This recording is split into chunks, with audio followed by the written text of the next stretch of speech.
Well, thank you once again for joining us for our Wonderful Day in the Lord broadcast.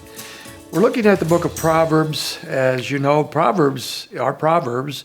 These are general truths that the Lord gives us about the practical living of life with the underlining idea of wisdom. How do you live wisely in a world that is often very foolish? And that leads us to our topic for this week. We're going to talk about fools.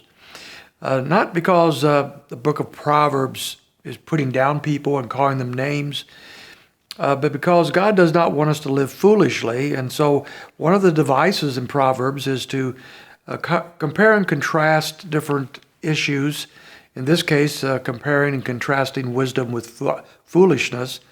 By understanding foolishness and understanding what a fool is like, that helps us not to live that way as we want to live wisely.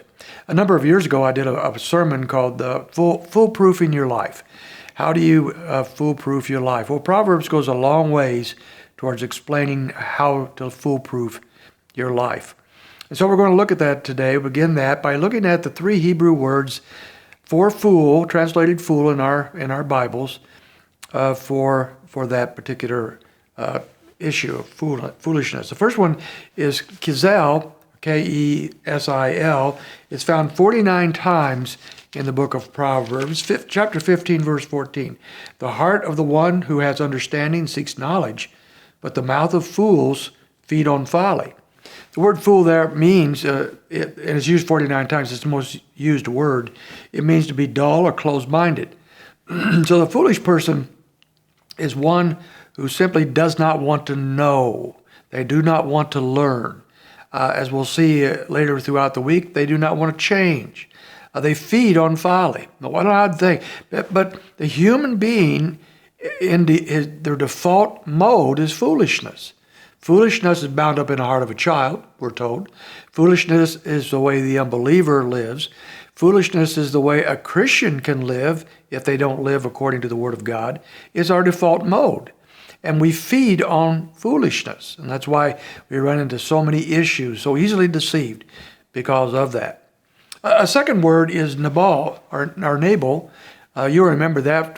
There's a man back in the encounters of David before he became king that he ran into. This man was being foolish, and the story did not end up well. But his name was Nabal. And I have a hard time believing his parents actually named him that, because the word means a bore or insensitive to wise things and to the things of God. Did his parents look at him and name him that? I suppose it's possible, but I have a bit of a problem believing that. Most likely this was my nickname for this man, this foolish man, or maybe a name some called him behind his back. Or maybe because he had lived that way for a while, he kind of relished it. Maybe he liked it. I don't know. I don't guess we can know. But the word itself is only found 3 times in Proverbs, and it speaks of this bore, this insensitive person, especially one who's insensitive to the things of God. And then we also have another word. It's found actually 71 times, so it's actually found more often than the first one, Kesil. And it's Ewil, E-W-I-L, and it means lacking sense. A person who lacks a sense is a fool. We see it throughout, but I want to just take you back to chapter 1, verse 7, where it says this: the fear of Yahweh is the beginning of knowledge. Ignorant fools despise wisdom and discipline. So there's our word. And as I said, a person who lacks sense. So since the book of Proverbs has a lot to do with simply practical living, he is saying that people who are foolish and who live out their foolishness simply lack sense. They look at life as it is, they make observations, and then they make wrong choices. That's a foolish person. And that's true in all these practical ways that Proverbs will deal with, but it's fundamentally and primarily also involving our foolish reactions and relationships with God.